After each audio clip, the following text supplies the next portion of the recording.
aku dibilang gendut, terus aku juga pengen kurus gitu, ya udah aku olahraga gitu, diet atau apa gitu. Cuma kalau misalkan badan aku nggak bisa kurus juga, oke nggak apa-apa. Jadi ya udah tetap bersyukur gitu. Oh jadi sebenarnya tuh Kurus, kamu pengen kurus gitu ya? iya pengen kurus. Loh, kakak pengen pengen nih gimana? Kita tukeran aja gimana? Boleh, boleh, boleh. Aduh, terus ini, kemarin berat badan berapa? Sama terakhir aku timbang itu 55. 55 loh. Kita sama loh. Nah, puasa ini kakak jadi naik 2 kilo lah. Ih, aku nggak tahu, aku belum timbang lagi. Biasanya kalau ibu ke bidan gitu kan, aku suka ikut, aku suka timbang gitu sendiri gitu.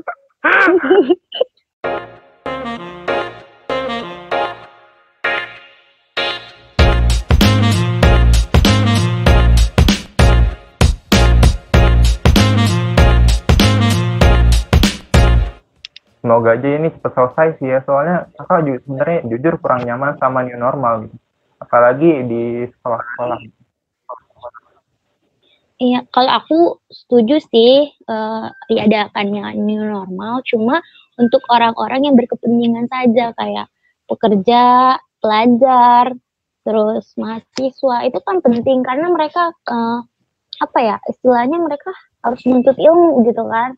Pekerja dia harus bekerja menghidupi keluarganya, pelajar mahasiswa harus belajar karena mereka berhak mendapatkan ilmu gitu. Sedangkan yang keluar nongkrong main itu diem aja gitu di rumah, nggak usah ke mall, ke tempat-tempat wisata gitu. Jadi dia harus ngerti gitu sebenarnya. Sebenarnya tempat wisata juga penting loh. Bayangin kalau misalkan pekerja tempat wisata tuh mereka nggak dapat penghasilan gitu ya. Terus selama new normal nggak ada pengunjung, otomatis mereka bakalan pindah pekerjaan, pindah profesi. Lah terus yang ngurusin anak apa namanya binatang-binatangnya siapa gitu, hewan-hewannya nggak ada yang ngasih makan karena nggak ada pemasukan. Terus mungkin setelah new normal ini berlangsung lama nggak akan ada lagi tempat wisata. Jadi menurut kakak semua sektor ini bakalan apa namanya terdampak lah dengan adanya new normal ini. Kalau misalkan mau ke tempat wisata is okay, maksudnya ya boleh-boleh aja gitu. Cuma memang harus ada batasan-batasan yang harus kita ketahui gitu. Jadi nggak jadi dibatasi orang tuh mau ke tempat wisata tuh misalkan 15 orang, udah 15 orang, tapi dia harus tahu nih protokol kesehatan dari pemerintah, dari tempat wisatanya juga. Jadi mereka harus benar-benar apa ya, taati peraturan yang ada gitu. Kalau misalkan benar-benar mau ke tempat wisata gitu. Tapi kalau gitu jadi ini juga nih apa namanya jadi membatasi pendapatan para pekerjanya dong kalau kayak gitu.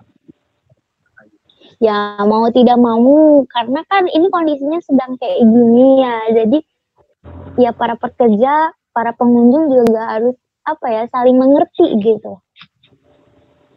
Oke, kalau misalkan mereka para pekerjanya harus saling mengerti. Terus gimana sama orang yang pekerjaannya sehari-hari cuman apa namanya? Ya gitulah, rambutan gitu. Apa mereka juga harus mengerti? Udah, harus mengerti, nggak kerja nggak apa-apa, soalnya kayak gini gitu. Kan kasihan juga gitu. Mereka ekonomi itu untuk hidup juga, walaupun kesehatan penting, tapi kalau gak makan juga bisa mati. Yang aku tahu dapat sembako kok dari pemerintah. Ah masa katanya. Iya, iya kan? Kalau Gak tahu sih kalau misalkan apa ya? Apa sih namanya tuh? bansos, Kalau bantuan aku sosial. udah ya bantuan sosial orangnya bener, ya dia bakal dapet gitu. Kalau misalkan orangnya nggak bener ya berarti dimakan sama orang yang ngasih bansos itu. Berarti masih ada inilah ya, apa namanya, sasaran yang kurang kurang tepat lah. Orang yang mampu masa masih masih dikasih gitu, sedangkan orang yang kurang mampu aja nggak dapat apa-apa kan kasihan gitu. Nggak rata. Datanya juga kayaknya masih ada kesalahan yang harus direvisi deh. Dari data ke RT, ke RW sampai ke atas itu kan melewati beberapa tahapan. Siapa tahu di tengah-tengah ada yang nyelip, di tengah-tengah ada yang kurang gitu. Jadi kayaknya ini kesalahannya di data Indonesia deh. Jadi dia harusnya mendatanya rapih gitu. Yang orang kurang mampu dihitungnya ada berapa gitu. Jadi pemerintah tahu gitu yang kurang orang yang kurang itu ada berapa gitu.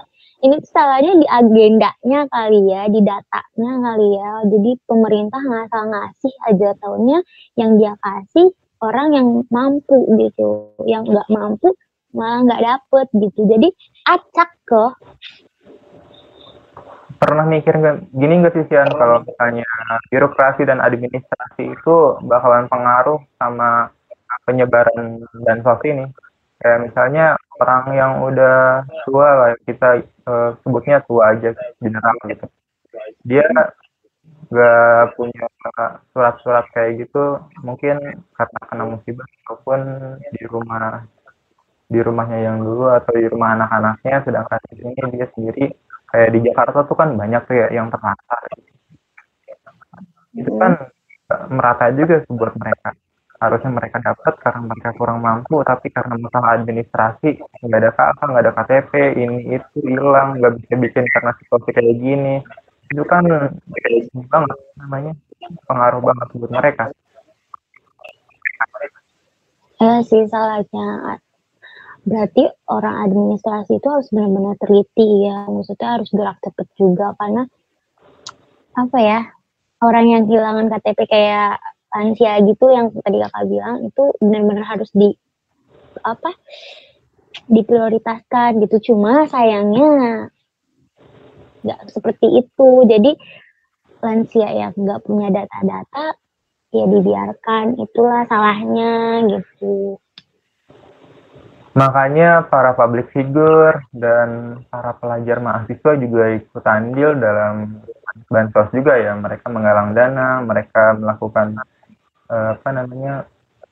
penyebaran bansos secara merata ke daerah mereka. Tapi sifatnya masih lokal sih ya, kurang luas lah jangkauannya. Tapi seenggaknya itu membantu untuk mereka hidup dalam beberapa hari ke depan. Kalau nggak salah, Ana juga kemarin gitu ya? Kenapa? Ana sama tim Paskibra kemarin tuh sempat ini juga, sempat bansos juga. Oh iya, itu Paskibra Purda Paskibra Kecamatan Sukaraja. Bansos. Gak tahu sih bansosnya kemana.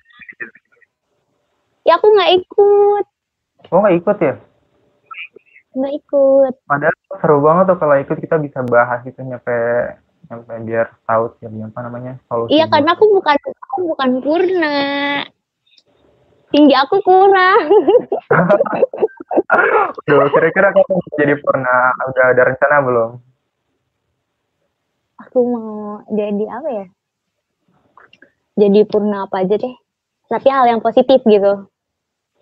Benar-benar bagus banget. Ini tapi menghambat juga sih ya. Jadi kita tuh stuck di sini aja, datar gitu, nyampe situasi kembali ke normal. Cuman kita nggak tahu nih normalnya kapan gitu, tapi kita belum bisa naik ke atas. Jadi ya yang kita lakukan sekarang berdoa, ikhtiar, usaha gitu aja. Itu sih 3 itu sih sebenarnya. Oke, ini keren banget sih. Doa, ikhtiar, usaha itu ngena banget sih buat solusi sekarang ini ya. Iya, makanya. Karena emang banyak banget sih yang ngeluh gitu. Ya Allah, kenapa engkau memberikan cobaan gitu kan, banyak kan yang kayak gitu. Tapi kalau dilihat sih lucu juga gitu, kayak yang sorry. Ini bukannya menjelek-jelekan sih ya. Bukan menjelek-jelekan agama dan perasaan siapa. Cuman kan kalau kita ngeluh terus gak ada kemajuan lah. Memang nggak akan maju-maju gitu. Gak akan maju-maju sih, bener. Stay di situ aja. Nah, anak ini supaya bisa maju lebih dari anak yang saat ini atau dari anak yang kemarin itu biasanya ngapain nih? Harus produktif di rumah lah pokoknya gitu. Kalau aku sekarang lagi senang bikin kerajinan gitu. Entah apa ya, dari bahan-bahan bekas gitu, dari kain panel gitu. Aku lagi seneng kayak gitu. Terus juga aku lagi seneng nulis gitu. Mungkin nanti aku akan buka jasa tulis mungkin ya. Tunggu, ini nulis apa Ya, nih? jadi Sajak atau apa? aku lagi suka nulis apa ya? Kayak bukan puisi sih, kayak kata-kata itu. Jadi ungkapan hati selama di rumah aja gitu. Keren, keren. Jadi bisa mencurahkan isi hati dan perasaan juga ya melalui Iya. tulisan. Jadi kita ya curhat aja sama diri sendiri gitu. Jadi introspeksi diri sendiri lah. Keren sih, keren. Memang nggak semua orang bisa produktif di rumah, tapi ada beberapa yang bersikeras supaya mereka nggak diem aja. Contohnya Ana ini. Kan tepuk tangan dong. Rok, rok, rok, rok. Yes. Aduh, ngasih Iya. tips supaya kita bisa tetap produktif gitu di rumah. Sebenarnya kan 3 bulan di rumah ini lama ya. Maksudnya rentang waktunya cukup lama gitu, 3 bulan di rumah. Apalagi kalau misalkan nauzubillah yang kayak kita bilang tadi, nyampe tahun depan masih ada. Itu kalau kita gini-gini terus, kayaknya kita bakalan ketinggalan orang gitu.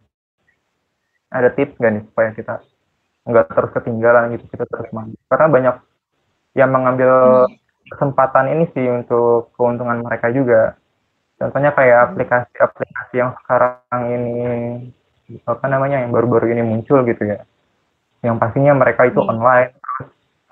Kebanyakan sih kalau yang kakak lihat itu mereka tentang keuangan, purchasing gitu. Mereka kan udah tahu nih ya, kita nggak disarankan pakai uang kertas.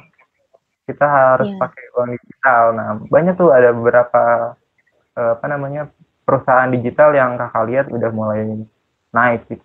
Terus aplikasi pembelajaran dan video conference-nya lagi naik juga. Itu kan sebuah keuntungan juga nih buat mereka. Kita gak mau dong tertinggal gitu ya sama mereka. Contohnya anak kayak tadi tuh, bikin kerajinan dan nulis sajak. Bukan sajak tapi tulisan ya, tulisan mencurahkan isi hati. Nah, boleh tuh kasih solusi, kalau enggak kasih saran gitu buat teman-teman yang denger nih.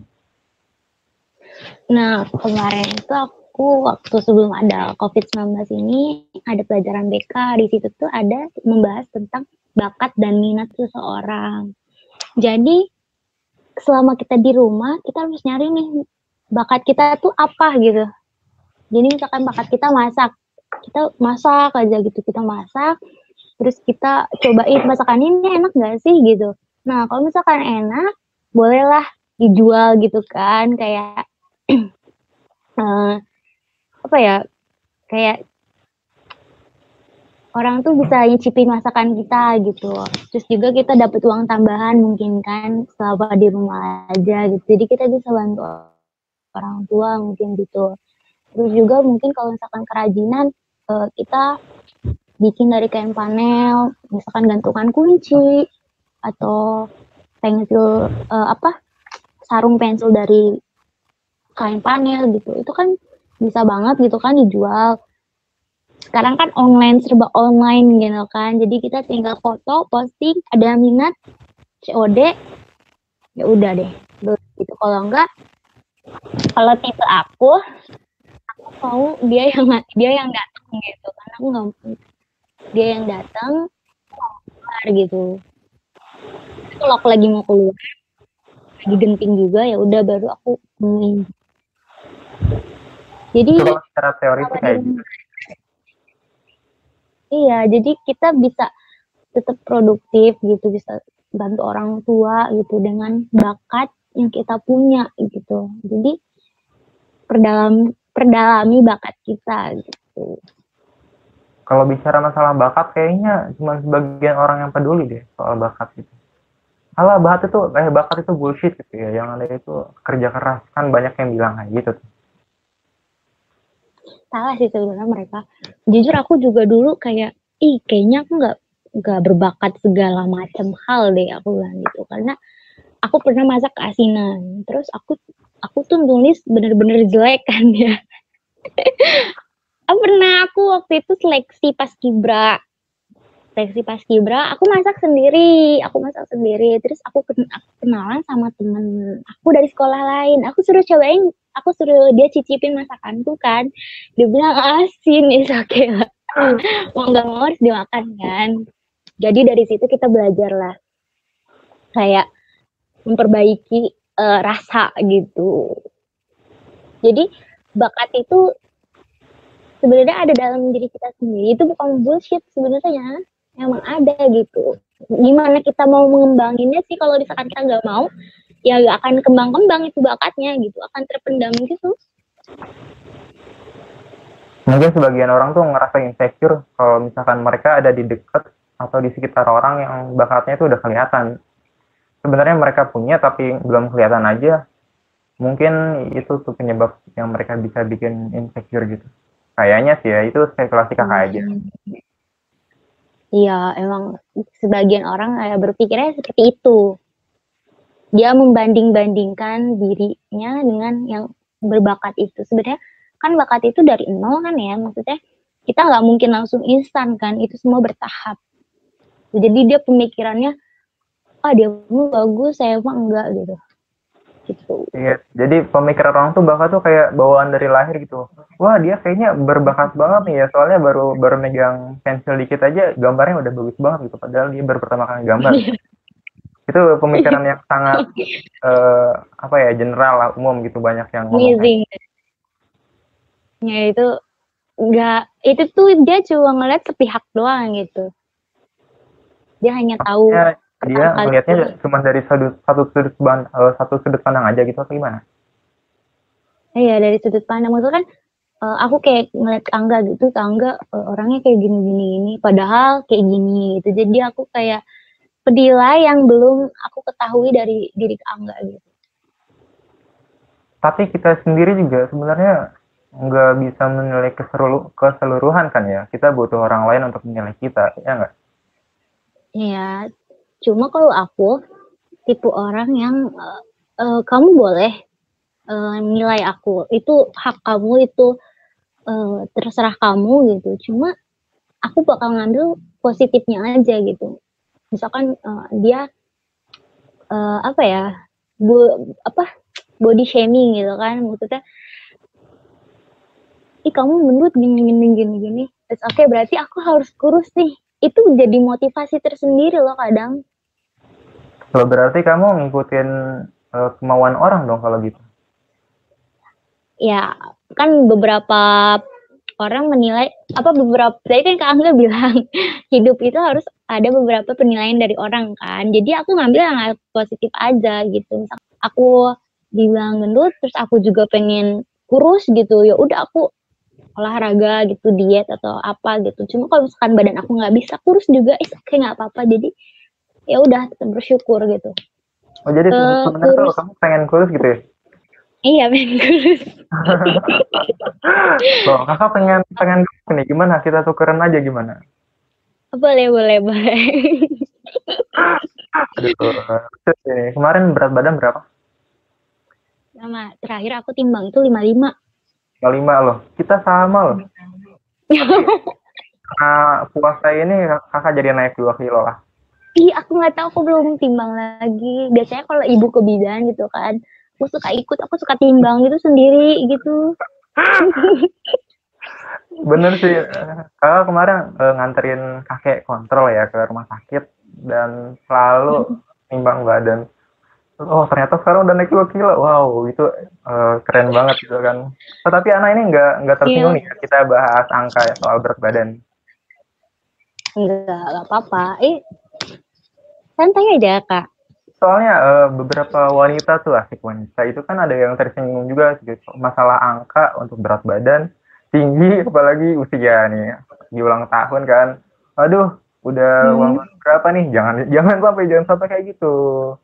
Soalnya kelanjutannya pasti lebih sakit. Masih sendiri aja kan. Aduh. Itu parah sih itu. Maksudnya gimana sih? Kayak rasis juga sih ya. Soalnya kan pasangan kita nggak ada yang tahu. Iya. Tanya. Nggak sih, kalau aku ya udah gitu. Kalau misalkan baby aku 55 ya 55, karena memang dari postur tubuh ya kelihatan 55. Nggak mungkin kan aku bilang 38. Orang kaget pasti kan. Jatuh nggak? Iya, makanya. Jadi jatuhnya bohong. Tapi Ana ini udah pas lah gitu. Sekarang tuh udah dalam keadaan yang pas gitu. Dilihatnya gitu, nggak kelebihan, nggak kekurangan juga. Udah lah, nggak usah diturunin. Apa sih? Gak ada diturunin. Kita kemarin tuh sempat turun 1 kilo jadi 54. Itu seneng banget. Itu baru 1 kilo turun 3 bulan yang lalu kalau nggak salah. Terus kembali lagi 3 bulan kemudian naik lagi 55. Pernah 56. Oh, pernah naik itu juga? Rekor. Pernah. Wah, itu, aduh, kita bahas yang turun deh. Itu turun gara-gara makan apa tuh bisa turun gitu? Itu turun karena waktu itu aku tugas lagi banyak. Aku kan pulang kalau pas kibra kan pulang jam 6 kan ya, setengah 6-an gitu baru nyampe rumah tuh. Iya. Jadi selama seminggu itu aku benar-benar aktivitas, nggak ada berhentinya. Jadi itulah. Gitu ya? Jadi aku makan cuma di sekolah doang. Jadi pulang mandi tidur. Gitu. Kirain berkurangnya bakal drastis gitu ya. Tapi itu oke lah, nggak apa-apa. Iya, nggak apa-apa. Itu bahagia banget sih sebenarnya buat cewek. Kan?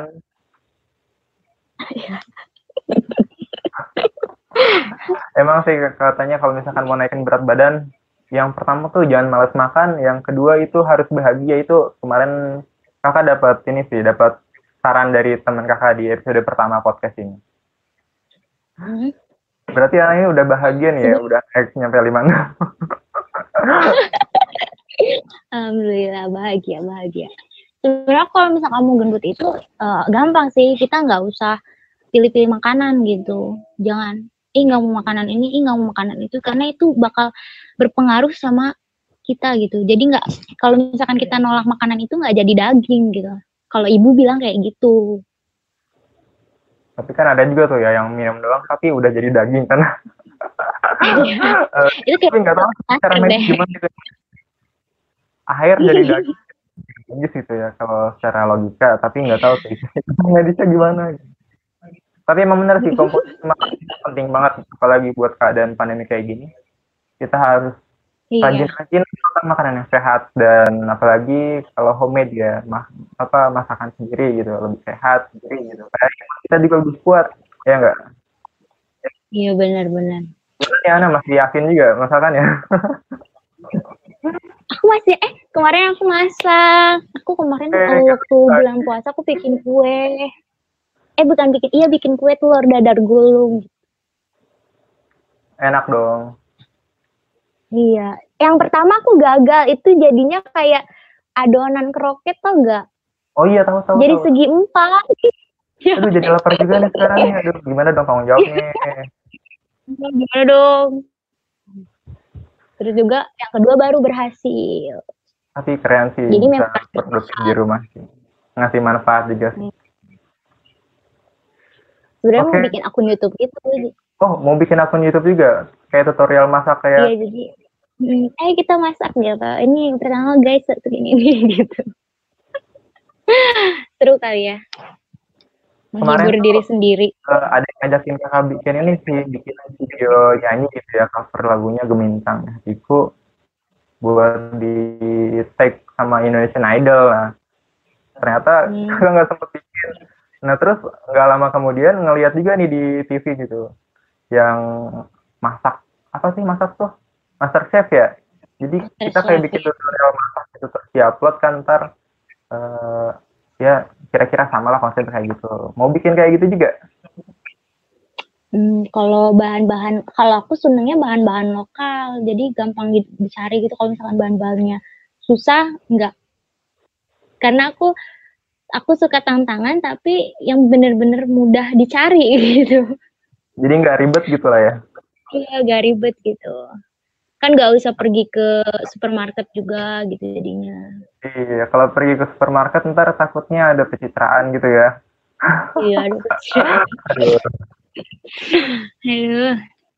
Oke Oke, nah ini seru banget nih nyampe udah jam berapa sekarang? Udah hampir setengah jam lebih lah ya. Ini kita ngobrol ke sini. Gimana? Sekarang boleh nih kasih tips and trick lah buat produktif di rumah aja. Soalnya emang kebanyakan tuh ada jadi pengangguran di rumah tuh, kasarnya ya pengangguran. Boleh tuh kasih tips and triknya. Nah, kita kan sebagai muslim gitu kan, wajib banget. Berarti selama pandemi ini kita ningkatin lagi ibadah kita, ngajinya, hafalannya mungkin ya. Jadi biar gak nganggur-nganggur banget gitu, yang bilang bakat itu bullshit, kalian bisa nih ngelakuin ini gitu. Amal kalian juga kan lebih banyak gitu pahalanya, lebih bermanfaat lah ya bagi agama gitu. Terus juga kalau misalkan kalian yang suka masak atau bikin kerajinan, nah kalian bisa beli bahan-bahan di toko-toko terdekat yang memang nggak kerumunan orang itu ada gitu. Jadi kalian bisa tetap menyalurkan bakat kalian walaupun di rumah aja gitu. Jadi kalian nggak nganggur-nganggur banget gitu. Kalau misalkan nggak ada tugas kan pasti hari Sabtu Minggu tuh kalian nggak ada tugas. Jadi kalian bisa tuh ngaji, ibadah, maksudnya ibadah, masak atau bikin apa gitu yang kalian punya bakat gitu. Jadi kalian bisa sih menyalurkan bakat kalian pandemi ini, karena kan waktu kita belajar di sekolah dari pagi sampai sore kan kita nggak bisa tuh nyalurin bakat kita. Jadi kita harusnya belajar. Nah, saatnya ini nih kita bisa menyalurkan bakat kita tahu bakat kita di mana gitu. Benar ini pas banget ya. Tadi apa sih yang tiga kata itu? Doa, usaha, dan apa, tawakal ya? Apa sih, lupa? Doa, ikhtiar, sabar. Doa, ikhtiar, usaha. Usaha kan ikhtiar. Astagfirullah. Ya kan? Apa sih, aku lupa. Tawakal gitu ya, juga. Doa, ikhtiar, tawakal. Ya kan, benar. Doa, ikhtiar. Oke, Ana, makasih nih ya udah mau nemenin berapa menit. Kita kayaknya udah hampir ya 30 menit lebih lah ya buat berbincang-bincang di malam ini. Sehat-sehat terus, nah, keluarga. Jangan lupa patuhi protokol kesehatan, apalagi ntar normal di sekolah ya, harus jaga jarak juga sama temen, tapi jangan sampai jaga jarak di hatinya, soalnya hablum minanas ya. Iya. Oke, thank you buat malam ini. Semoga bermanfaat buat teman-teman yang mendengarkan. Saya Angga Hermawan dan Diana Apriliana. Jangan salah sebut lagi. Diana Apriliana. Jangan salah sebut. Diana Apriliana. Oke, thank you Ana. Terima kasih dan assalamualaikum warahmatullahi wabarakatuh. Waalaikumsalam warahmatullahi wabarakatuh.